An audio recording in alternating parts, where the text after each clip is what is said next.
siempre estás orando. Aunque no pueda, estás orando. Aunque no pueda, estás orando. Siempre estás orando. Siempre estás orando.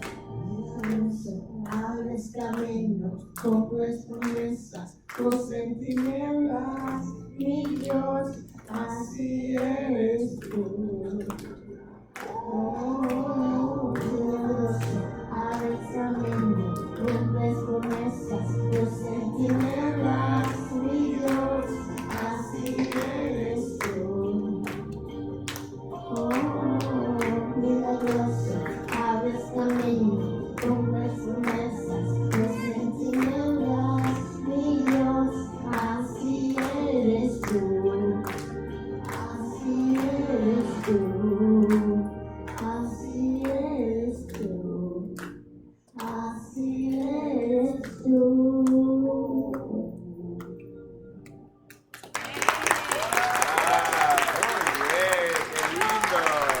Evangélica Bautista de Mercos Park. Contentos de estar aquí y qué bueno verles a pesar de la lluvia. Se dicen que son a prueba de agua entonces. Amén, gloria a Dios. Y si están tirando tiros a prueba de balas, no, que es en su casa. Pero bien, qué bueno que estamos todos en la casa de Dios. Es una bendición venir a adorar y tener comunión con los hermanos, escuchar su palabra, edificar nuestra fe. Es importante que entienda esto. La Biblia dice que debemos congregarnos, no como algunos tienen por costumbre. A veces hay una costumbre. Cuando ustedes faltan un día a la iglesia por una razón que no tiene sentido, eso alimenta esa carne y después el próximo domingo es más difícil y más difícil. Como usted viene a ver, te pasa un mes y no va a la iglesia. Y el cuerpo no se quiere levantar para venir a la iglesia, en serio. No se quiere levantar. Pero cuando es algo que es un viaje, no dormimos. Estamos despiertos desde temprano. Vamos a Silverley. Todo el mundo despierto temprano. Vamos a hacer carnes. Pero a veces la carne es, siempre la carne es débil. Bien, qué bendición. Vamos a buscar nuestras Biblias, hermanos. Hechos 9, del 1 al 9. Hechos 9, del 1 al 9. Tenemos Santa Cena hoy, es una gran bendición. Como cada primer domingo de mes. Tenemos este tiempo con el Señor. Espero que hayan venido preparados sus corazones a participar de esta ordenanza tan importante para la iglesia.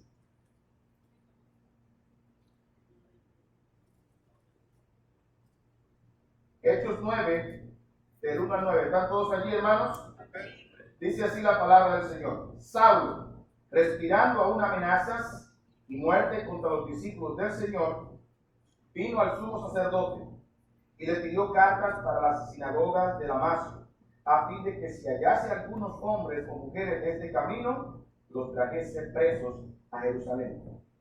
Mas yendo por el camino, aconteció que al llegar cerca de Damasco, repentinamente rodeó un resplandor de luz del cielo, y cayendo en tierra, oyó una voz que le decía: Saulo, Saulo, ¿por qué me persigues?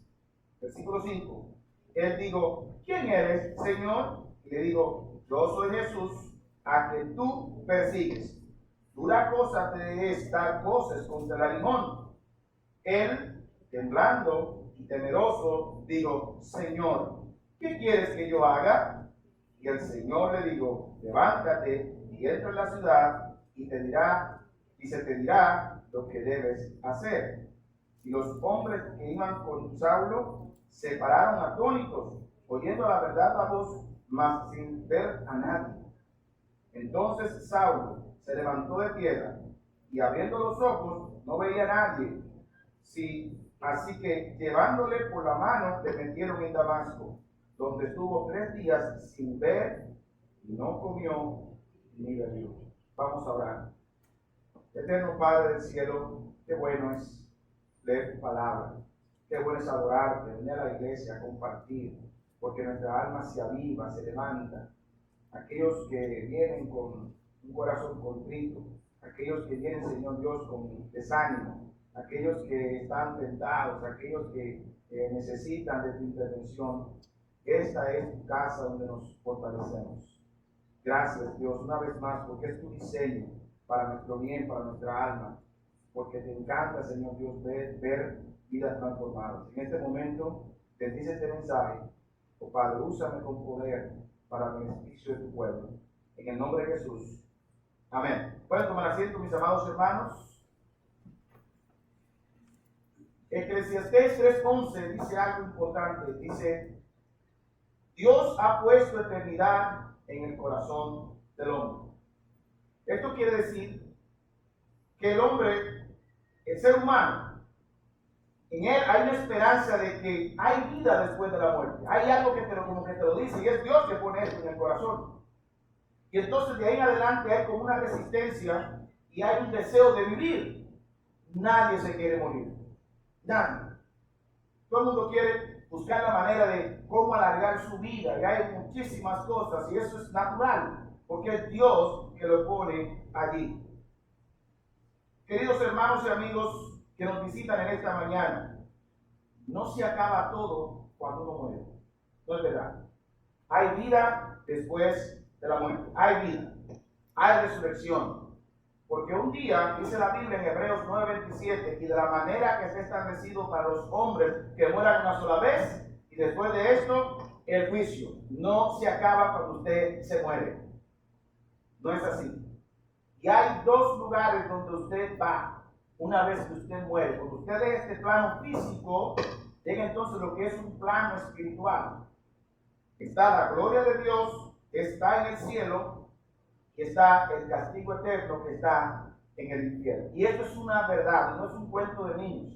Que a veces lo menospreciamos y mucha gente le da caso omiso porque entiende que eso es algo religioso. No, eso es una realidad.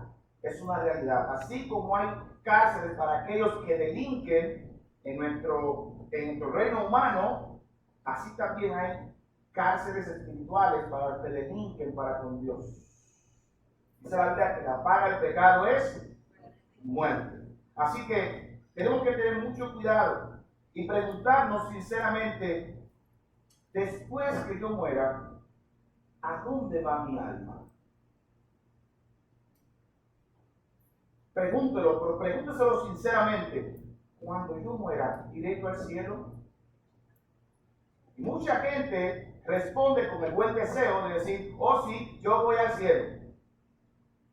Oh sí, yo creo que voy a la presencia de Dios. Pero eso no lo determina su buen deseo, lo determina la palabra de Dios. Así que en esta mañana quiero hablarles a través del tema la fe salvadora. La fe salvadora. Quiero comenzar mi primer punto y voy a usar aquí este testimonio de la conversión de Pablo para hablarles. Y aquí vemos en este pasaje que acabamos de leer características de una fe que no salva. Características de una fe que no salva. Y número uno, vemos en nuestro pasaje, dice, Saulo, respirando aún amenazas y muerte contra los discípulos del Señor, vino al sumo sacerdote y pidió cartas para las sinagogas de Damasco a fin de que se hallase algún hombre o mujer de este camino, o sea, del camino del Evangelio, los trajese presos a Jerusalén. Una de las características de una fe que no salva es la fe religiosa. Una fe religiosa. En Hechos 26, que traza más o menos el mismo relato, él declara quién es Pablo, quién es Saulo. Saulo es Pablo, Saulo de Tarso se llamaba antes de su conversión. En el capítulo 26, él dice, en el versículo 4 en adelante, si me acompañan por favor, es importante que usted entienda, porque lo que yo no quiero es que personas que están llegando a la iglesia, de eso vamos a hablar más adelante, que tienen una vida religiosa, aún llegando acá, entiendan que eso no los salva. Entonces es feo morir pensando una cosa y terminar con otra. Aquí dice el apóstol Pablo, versículo 4 del capítulo 26. Mi vida pues desde mi juventud, la cual desde el principio pasé en mi nación, en Jerusalén, la conocen todos los judíos, los cuales también saben que yo desde el principio, si quieren testificarlo, conforme a la más rigurosa que secta de nuestra religión, ¿cómo vivió? fariseo. Entonces el apóstol Pablo vivió una vida religiosa, vivió una vida de secta, era fariseo. ¿Quién eran los fariseos? Los fariseos eran un grupo religioso, una secta de allá de Israel, del judaísmo, que ejercía mucha influencia social. Sin embargo, no era algo como oficial, por así decirlo. Pero por la gran cantidad que ellos eran, sí, de verdad influenciaban y afectaban las decisiones de la nación. Este grupo se enfocaba de prepararse en cuanto a la ley y a los rituales de la ley. Entonces hasta vestían, hablaban, enseñaban, de tal manera, wow, que todo el mundo le daba su respeto, porque eran gente rigurosamente religiosa. Ahora bien, tenían muchos seguidores dentro de los judíos, y eso le daba una gran voz.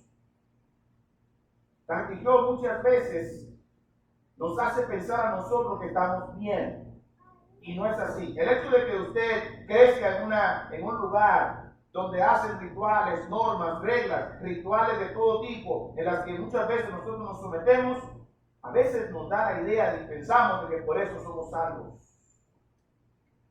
Ahora, ¿qué pensaba? ¿Qué decía Jesús acerca de los fariseos? Fíjense, la gente los respeta, la gente los oye, y lo que ellos dicen muchas veces afecta no solamente a un grupo social, sino toda la nación. Se afectaba por lo que ellos decían. Ahora vamos a ver cómo Jesús los veía. Vamos a Mateo capítulo 23, versículo 27. Mateo 23, versículo 27, era lo que Jesús pensaba y aconsejaba de los fariseos. ¿Quiénes eran ellos? Acuérdense, eran religiosos, eran de una secta.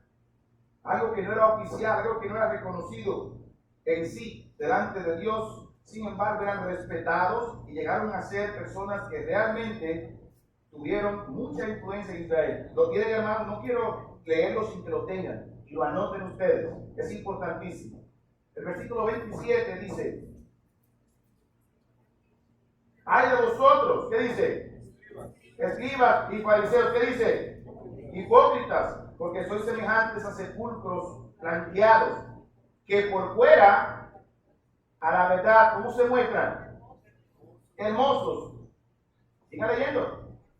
Mas por dentro están llenos de huesos, de muertos y de toda inmundicia. Así también vosotros por fuera, a la verdad os mostráis justos a los hombres, pero por dentro estáis llenos de hipocresía e iniquidad. Eso es lo que pasa muchas veces cuando creemos en una fe religiosa. Pablo era un religioso. ¿Y qué dice Jesús? Que son hipócritas, que por dentro, por fuera se ven muy bien limpios, sanos, santos, pero por dentro están llenos de inmundicia. Eso se llama hipocresía. Presentar una cara a los hombres, pero realmente por dentro se muestra su realidad, lo que verdaderamente son. Y eso aplica en todos los contextos, en todas las religiones. Nosotros no tenemos una religión. Nosotros, el cristianismo es una relación con el Dios vivo y verdadero. ¿Amén? Aquí no decimos que usted es salvo porque viene a comer la Santa Cena en esta mañana. Eso no lo salva. Eso no lo salva. Las religiones ponen a los hombres estándares de conductas, diciendo cuando haces esto o aquello, entonces Dios te va a salvar. Y a veces nos sometemos porque hay una idea de que cuando nosotros hacemos algo, tenemos que esperar un premio, un regalo, una consecuencia. Y la vida realmente, humanamente hablando, es así. Cuando usted va a la universidad por 4 o 5 años, ¿qué espera usted? Al final, usted espera su título. Cuando usted trabaja cada semana duro, desde las 7 de la mañana hasta las 3, 4, 5 de la tarde, ¿qué espera usted cada semana? Al final, su cheque de dinero. Porque usted se preparó y se esforzó e hizo esto e hizo aquello.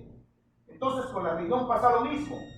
Nos dicen que hagan esto, que hagamos lo otro, entonces esperamos de Dios, cuando nos portamos bien, eso da pie a otra característica de una fe que nos salva, comenzamos a hacer obras. Y comenzamos a confiar en las obras de la carne, en las obras que hacemos nosotros. Venir a la iglesia no te salva. No. Hacer las cosas religiosamente hablando no te salvan. Es bueno dar a los pobres. Es bueno usted venir y decir, bueno, que tengo una ropita, vamos a dársela a fulano que no tiene, un zapato que no tiene. Eso está muy bien. Y Dios lo aprueba. Pero no tiene valor alguno con la salvación del alma. La Biblia dice en Efesios 2, 8 y 9, ¿lo saben de memoria? Vamos a buscarlo. ¿Qué dice Efesios 2, 8 y 9? Porque por gracia, vamos a buscarlo. Efesios 2, 8 y 9, vamos. Venga los miércoles que estamos aprendiendo versículos de memoria. Y estamos dando chocolates.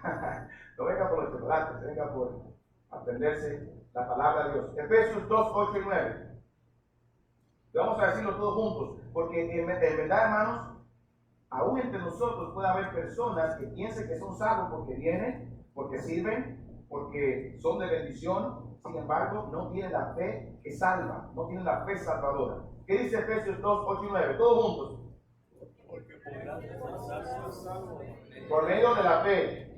Y esto no de vosotros, pues es no por obras, para que nadie se gloríe. Quiere decir que nadie va a venir a la presencia de Dios, Señor, ábreme la puerta del cielo porque yo era tal cosa y me lo gané. No funciona así. Con reino humano es así, pero con las cosas de Dios no.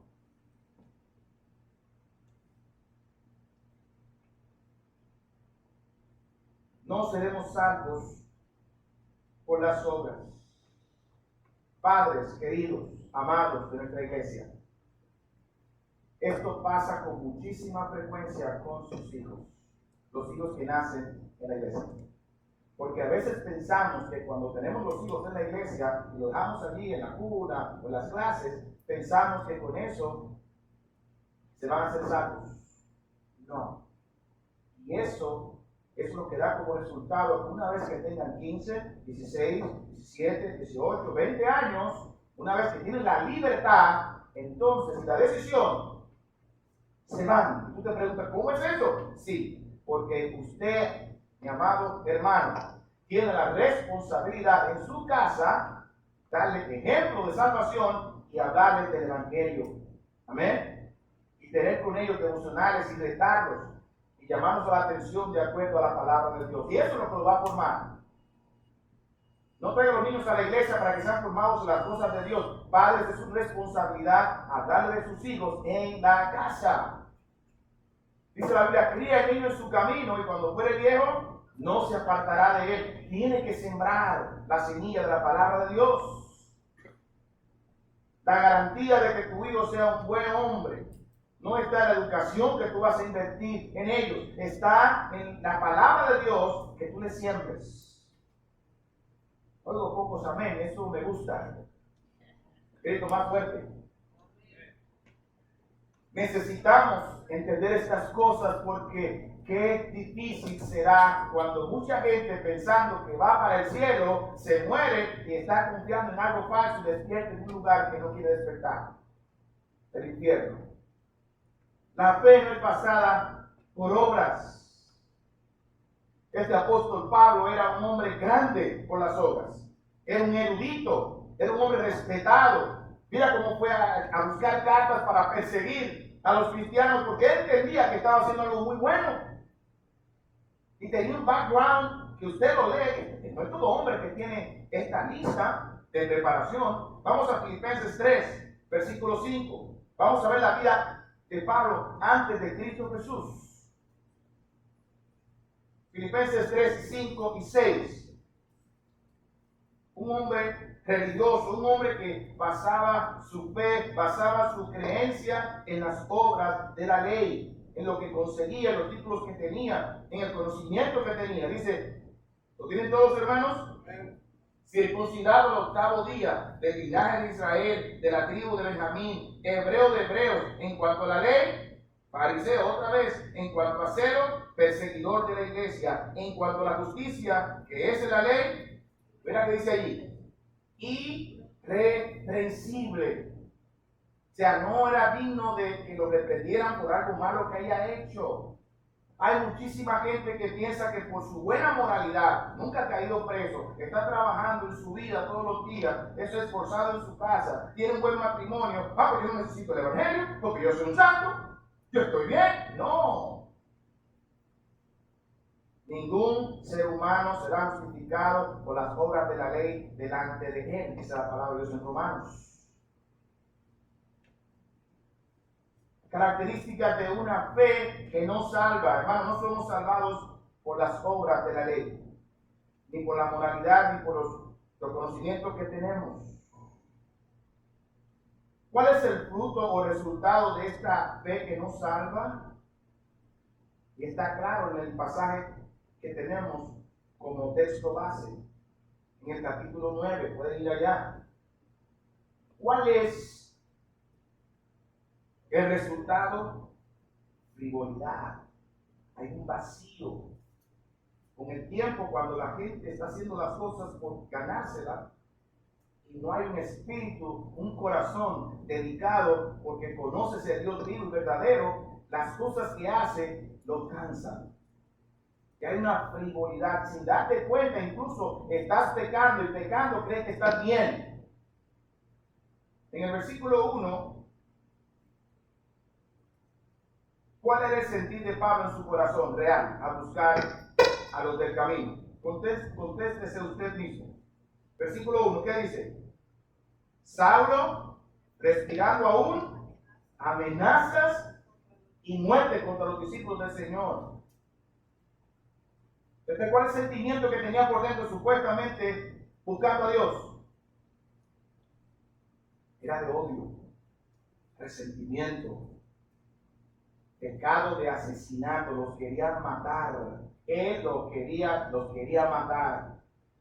Y en los versículos, los capítulos anteriores, dio pie y dio voto para que asesinaran a un mártir de la iglesia llamado Esteban. Dio pie a eso. ¿Ve hasta dónde lleva la religiosidad y el buscar a Dios por las obras? Muchas veces andar pensando que haciendo algo malo lo estamos haciendo bien. Hay muchísimas religiones que pensando que explotando todo, ellos están trabajando por un Dios que le va a decir bien hecho. No creo que nuestro Dios nos va a decir bien hecho porque le predicamos a alguien y cuando no recibe a Cristo le dan un tiro. ¿Tú crees que Dios aprobará eso?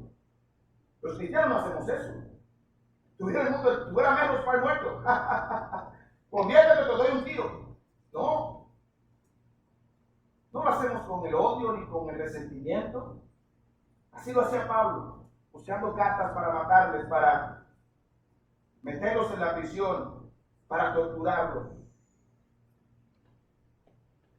Pablo fue un gran hombre, instruido a los pies de Gamaliel, un gran maestro de Israel, pero eso no tenía validez.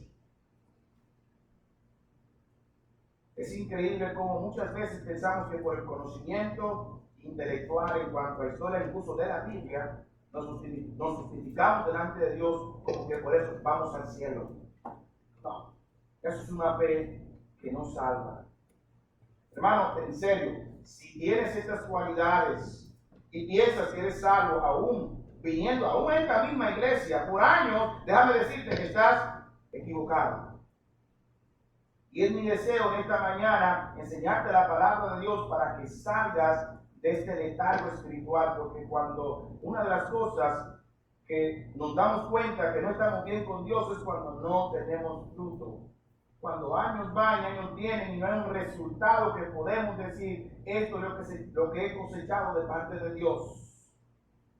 De verdad en mi corazón hablarte la palabra no para hacerte sentir mal, es para que reflexiones y tome decisión inmediata, porque el día que mueres ya no hay vuelta atrás. Vamos a usar el mismo testimonio que de Pablo para enseñar ahora qué es la fe salvadora. ¿Cómo yo tengo la fe salvadora?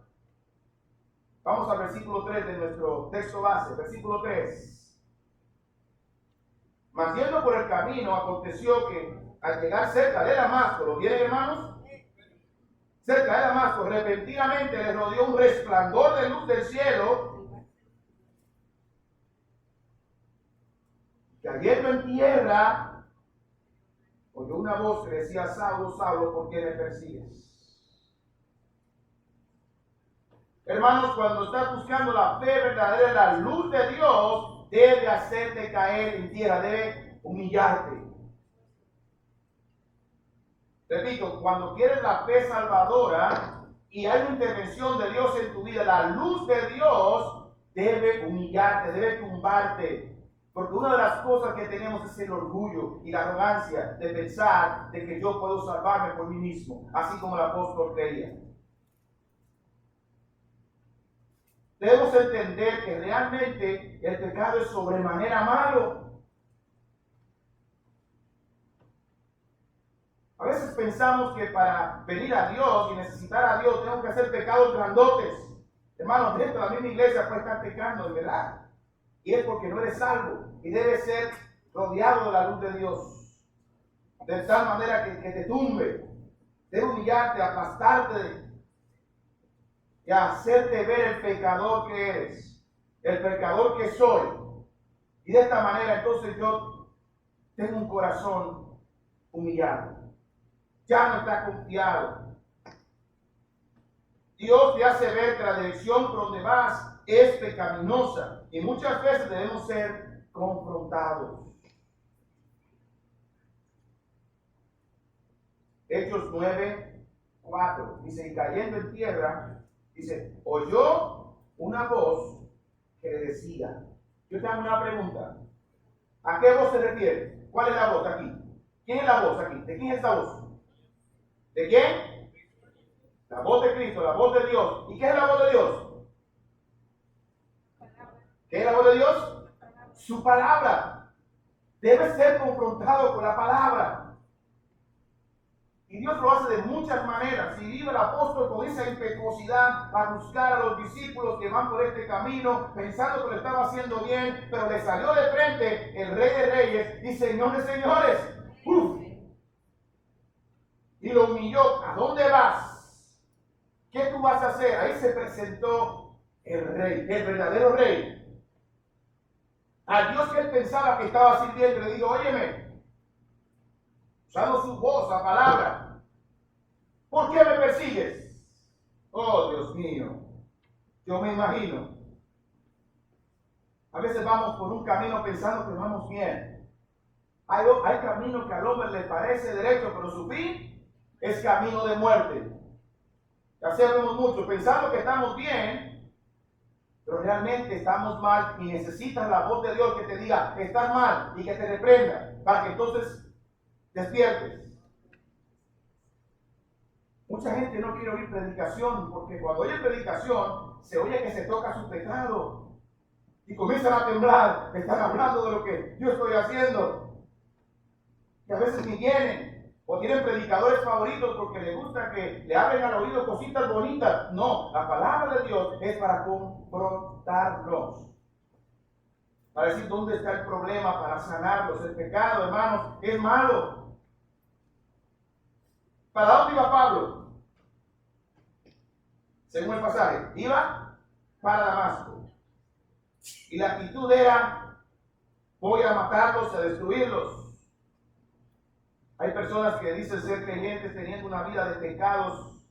No puede ser posible. Tú no puedes decir que eres creyente, que eres salvo por Dios, sabiendo que hay en tu vida pecado. ¿Cómo Pablo va a pensar que matando a los discípulos se le está bien con Dios? No puede. Así tú tampoco. No pienses que no solamente no para Damasco, pero vas a otro lado, que no sabes que no tienes que ir. No te creas que estás bien con Dios por eso.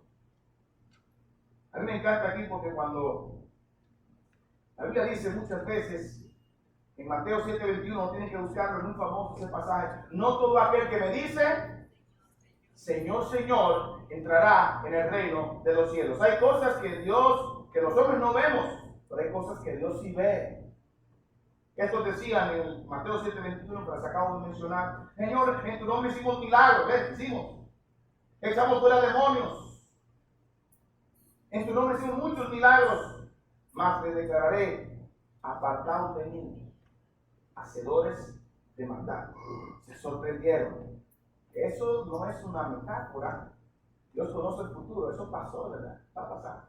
Mucha gente pensando eso. Dios no puede ser burlado. Dios no puede ser burlado. Así que para tener la fe salvadora debes oír la voz de Dios como te la manda. Debes oír, poner atención, no lo repites en el culto. Poner atención que Dios me habla a mi vida, Señor, háblame. Porque necesito ser enderezado por lo que tú me dices que yo debo corregir. Y Dios lo hace. Yo no conozco la vida privada de nadie aquí. Yo solamente oro y le digo a Dios, ayúdame a predicar tu palabra porque tú te entiendes con tu pueblo. Y cada quien tiene una vida y un corazón personal aquí contigo. Pero ayúdame a ser de bendición. Le digo a la gente, oren por mí. Yo no soy nadie. Yo soy un siervo de Dios que simplemente llevo un mensaje. Amén. No me exalte, no me adore, no me crea que yo soy algo. Yo también tengo que orar por mis pecados y trabajar con mi corazón. Para no desviarme, yo tampoco, en serio. Y cuando oro y predico, también digo, esto me dio a mí ahora. Es de dos filos, es como espada de filo.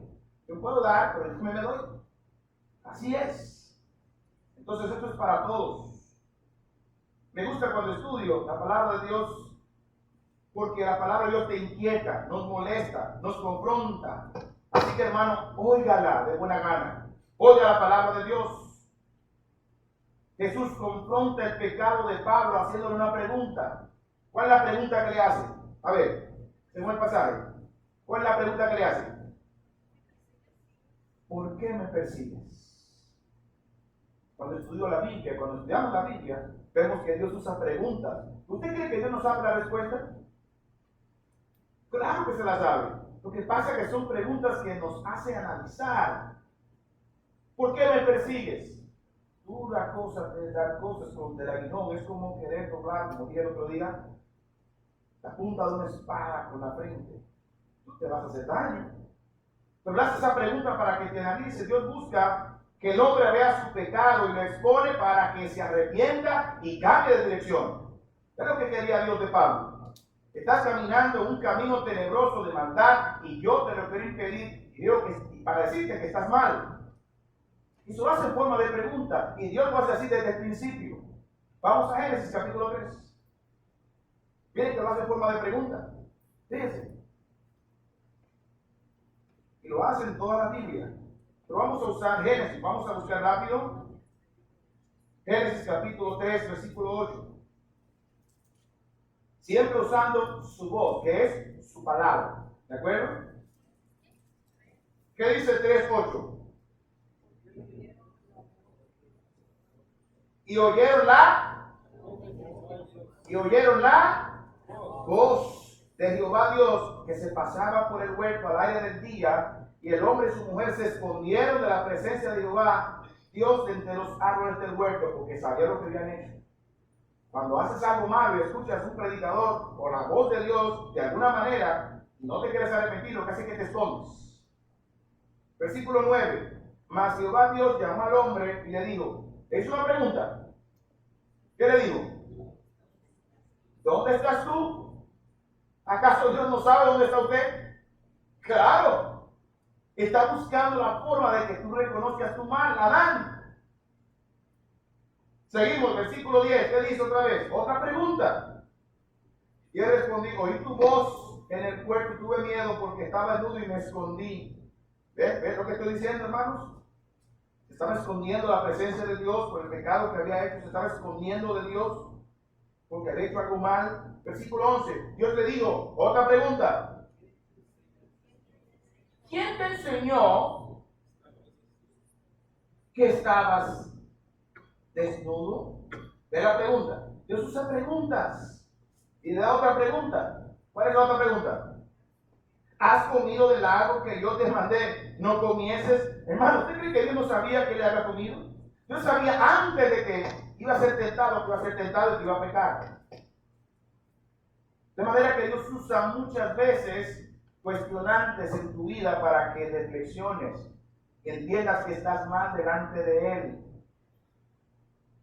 Por eso muchas veces es posible que en tu corazón o de alguna manera Dios te pregunta, ¿qué estás mirando en el celular? A ver, escondidos en el baño, ¿qué estás allí? ¿Por qué vas al celular con el baño? A ver, perdón, ¿por qué vas al baño con el celular?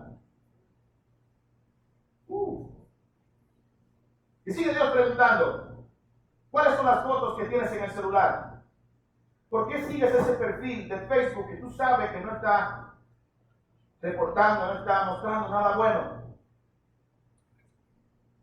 ¿Con quién estás hablando? ¿Qué ves a las 3 de la mañana? Eso es Dios. Muchas veces Él nos habla y nos hacemos los locos. Sí, así es. Hermano, le estoy diciendo, esto es palabra de Dios también.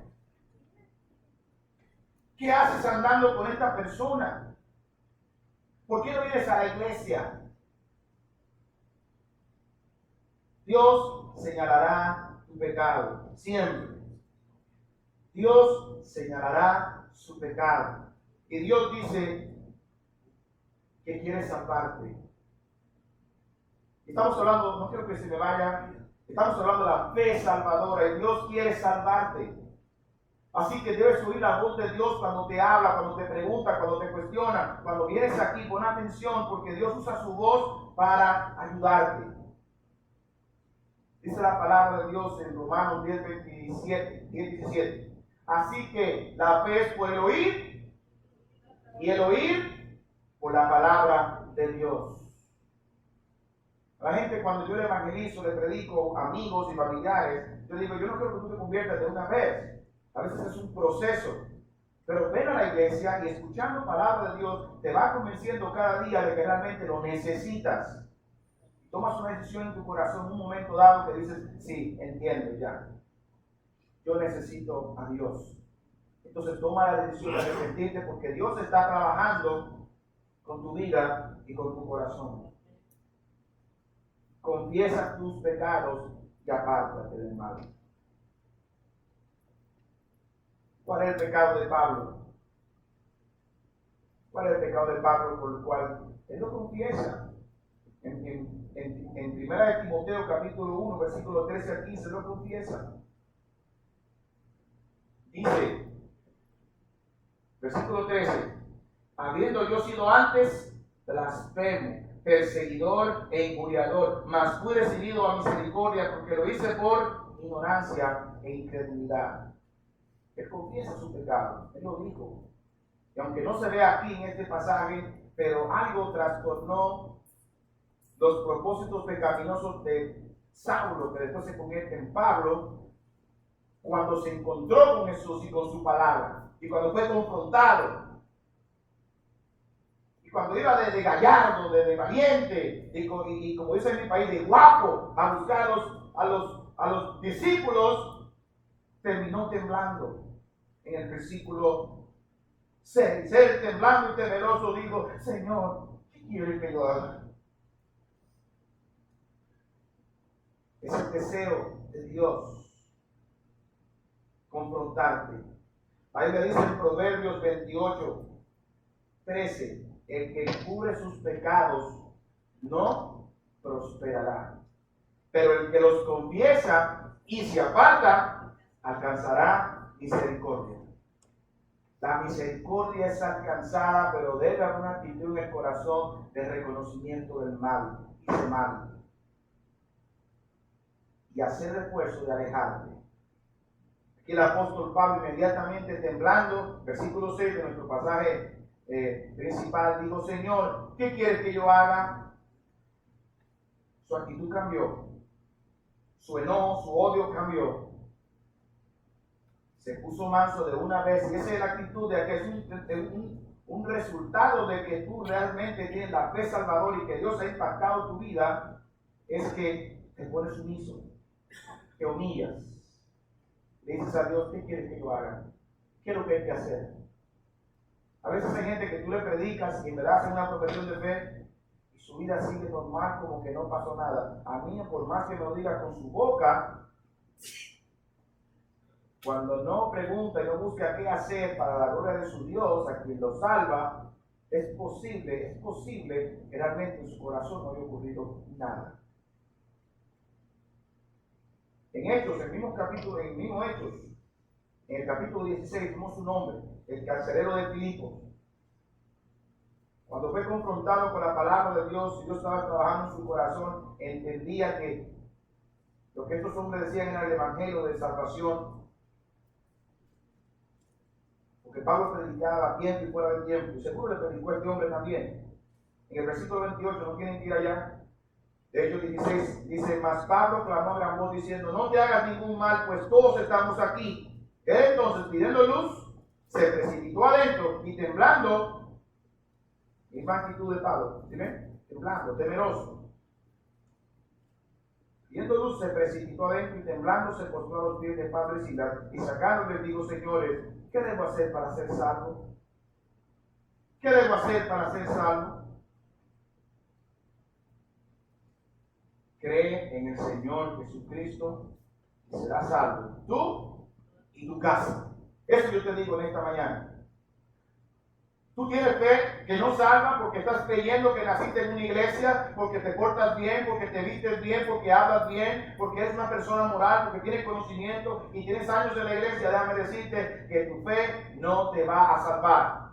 La fe que salva es la fe genuina de reconocimiento de nuestro pecado, arrepentimiento y poner su confianza en Cristo como el Señor y el Salvador que vino a morir la cruz del Calvario por mí. ¿Te has arrepentido de tus pecados? Esto es un buen día para hacerlo, hermano, hermana, que quizás tiene años en la fe, y quizás no te ha confrontado y sigue una vida de pecado y nadie lo sabe, pero tú lo sabes. Hoy es el día de salvación para tu alma. ¿Quieres entregar tu vida a Cristo como Señor y Salvador?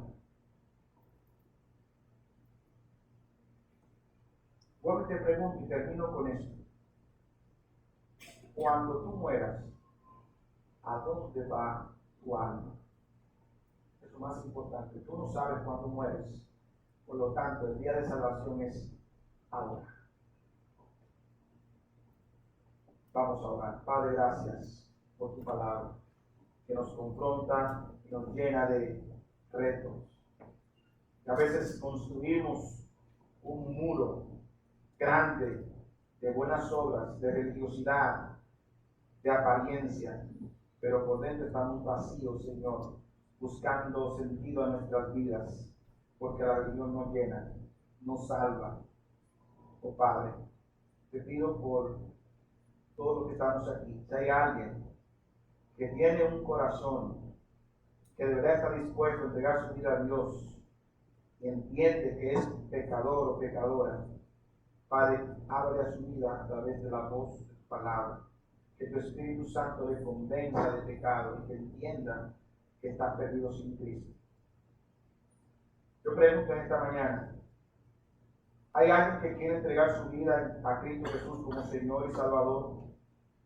¿Alguien quiere entregar su alma a Dios porque no sabe dónde va su vida después que muera? Dios anda buscando salvarte. El deseo de que todos los hombres sean salvos y vengan al conocimiento de la verdad.